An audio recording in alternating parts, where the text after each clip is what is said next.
everybody, JC here with another TNI toy review, and today we're taking a look at the new Pacific Rim 18-inch Jaeger Gypsy Danger figure from NECA Toys. Now, like with all their 18-inch figures, this figure comes packaged in a very tall window style packaging. You've got the basically box is painted essentially the same color as the armor for the Gypsy Danger figure. And then you have the figure clearly displayed in the window type packaging so you can see what you're getting. And then in the background there's kind of like you can see like a cityscape. It's almost like he's in his hangar getting ready to come out and do battle. Then down below the window you have the name of the figure along with a small picture of the figure, and then the name of the movie along with the studios that produced it. And it also indicates on the side that this figure features LED lights. On the one side you again have a full, well, not quite full, but a large picture of the figure standing in a cityscape background, where he's standing in the water, where it looks like he's standing in the water, kind of like you saw a lot of times in the movie. And then on the other side you just have the name of the figure along with some like markings that you find on the figure.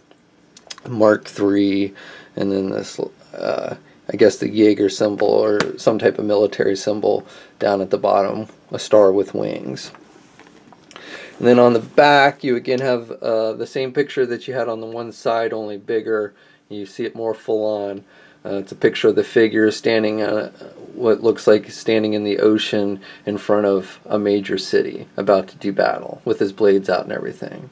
And then at the top you have the Pacific Rim name again, Supermassive Heroes, and then down at the bottom it lists the 7-inch figures that NECA has currently released for their Pacific Rim line. Basically the first two series of figures, which includes Gypsy Danger, Knifehead, Crimson Typhoon, Leatherback, and Striker Eureka.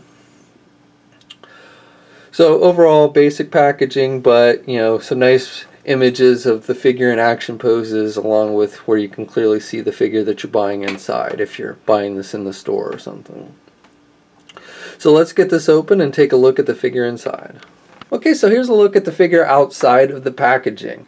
Now right off the bat you can see that NECA has basically done a great job at capturing all the little details of the figure as it appeared in the movie.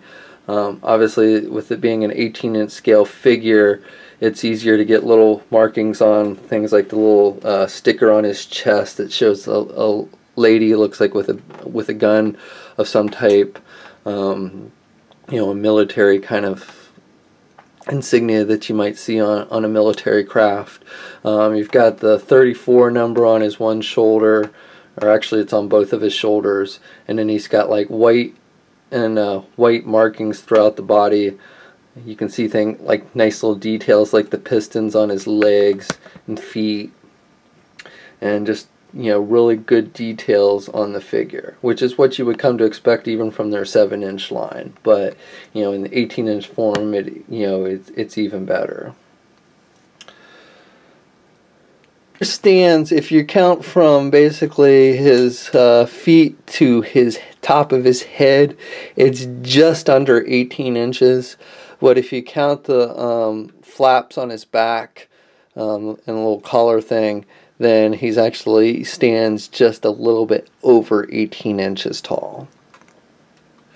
Okay, so for accessories and features, this figure has a couple of different things. First, for accessories, it comes with his two blades that you saw him use in the movie, and they just attach to his wrist. In the movie, they would pop, you know, slide out, pop out of his wrists. But for this toy, they've made it so you just attach it.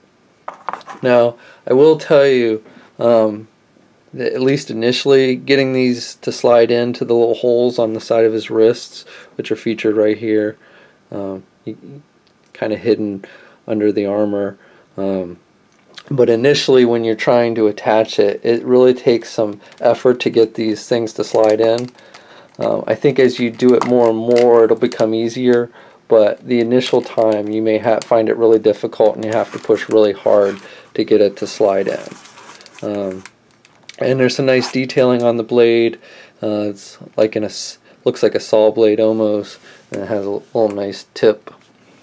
And it's kind of like a gunmetal color that they've used for the blades.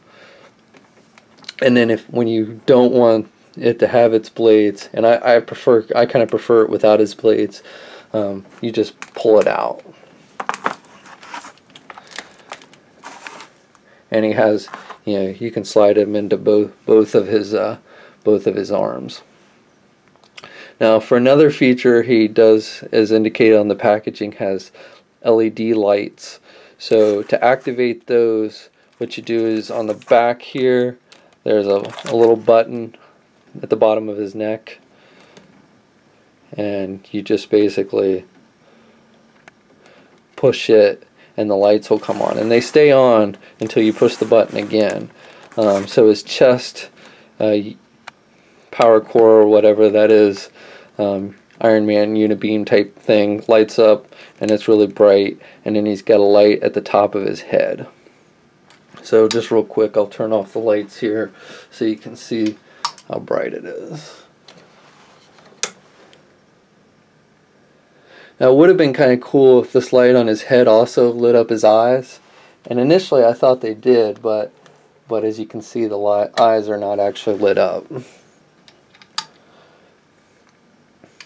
But the eyes do have, there's like yellowing colors in there, and then he's got the clear plastic over the eyes to kind of give it that robotic look to it, which is nice.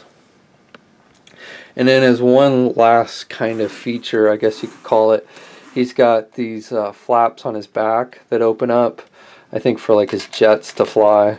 So, kind of like you see with Iron Man, these pop up, and then I guess you can have him like fly around with his jets and stuff.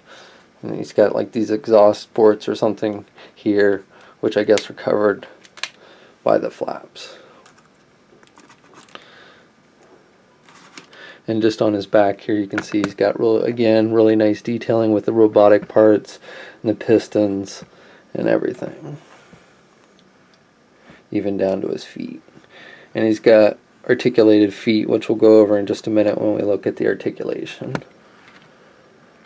Okay, so let's go over the articulation on this big guy. For a large figure, like you see with most of NECA's 18-inch figures, he has pretty good articulation. His head appears to be attached with some type of ball joint, so he has a little bit of up and down movement to the head, and he can look left and right. Though the way the head is sculpted, where it's kind of down into the robot's body, he can only look left and right to a certain direction, and you kind of have to lift the head up to really get him to look left and right at all, because basically the head ends up hitting his collar. So he has some restriction there with the head movements, but still overall it's pretty nice. Shoulders are attached with a standard ball hinge joint, but again, because of the armor pieces on the shoulder, there is some restriction on like how far out. You can't really put his arms out very far because this armor piece hits the body. You can kind of tilt it inwards, which is nice, and he's up and down, back and forth. Now again, this piece of the shoulder pad, which is kind of a soft plastic, so it will like kind of brush against the chassis of the robot, but you can kind of, because it's a soft plastic, you can kind of just have it bend over or move over that chassis, so you can move his arms forwards and backwards nicely. Basically, the only restriction he has is you can't move his arms out very much. That's about as far out as you can get the arms. He has, his wrists are attached with ball joints, so you can swivel the wrists, and he's got some up and down, left and right movement, which is nice. Now the fingers are not articulated on this figure, so both hands are basically sculpted with a closed fist. Then at the midsection, he has kind of a ab crunch type joint. You can only move back and forth a little bit, but he does have rotation there at the ab crunch, which is nice. So you can get him to turn pretty good. In fact, if you wanted, you can have him turn all the way around.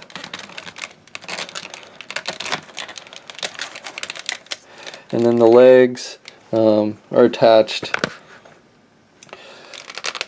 So basically he has some backwards and forwards motion. He can't really do the splits of any kind. Again, the armor pieces, even if the joint was there, kind of prohibit him from being able to put his legs out too much. So you can have a little movement, but that's about it. Then his knee, single jointed knee. I don't know if I've mentioned, but single jointed elbow. So he can bend his arm at the elbow joint about that much. And again, the armor pieces kind of prohibit him from bending it up too much. And then again, back down at the leg, he's got the single jointed knee, so he can bend his knee about that much. And then he's got ankle, he's got some ankle rotation, and can't really move. He doesn't have a pivot or anything, but he does have articulated, the back heel of his foot is articulated, so he does have some mobility there in the foot. Again, the foot itself doesn't really go back and forth at all. It does rotate. And then he's got the articulation in the back heel.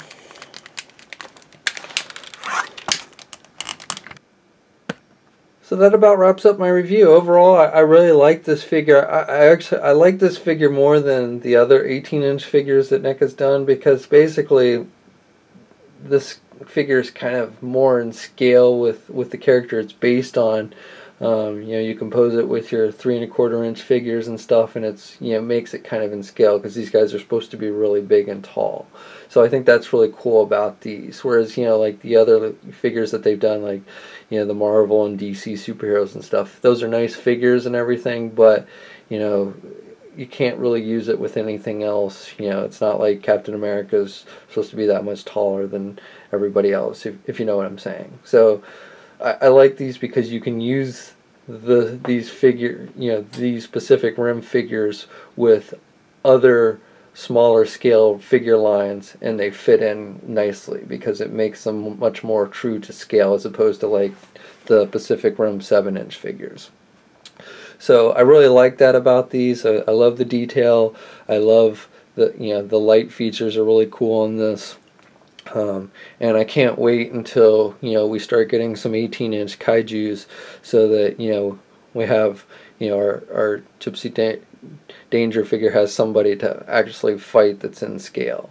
Some monster figures in 18-inch will be really great to go along with this. And so I think it's really cool, and this is actually one of my favorite 18-inch figures from NECA Toys.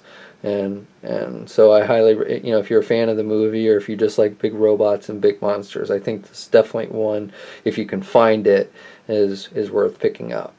This has been released. It's only, I haven't seen it in any mass retail. I'm not 100% sure if these are going to show up at places like Toys R Us. I know online e-tailers have them.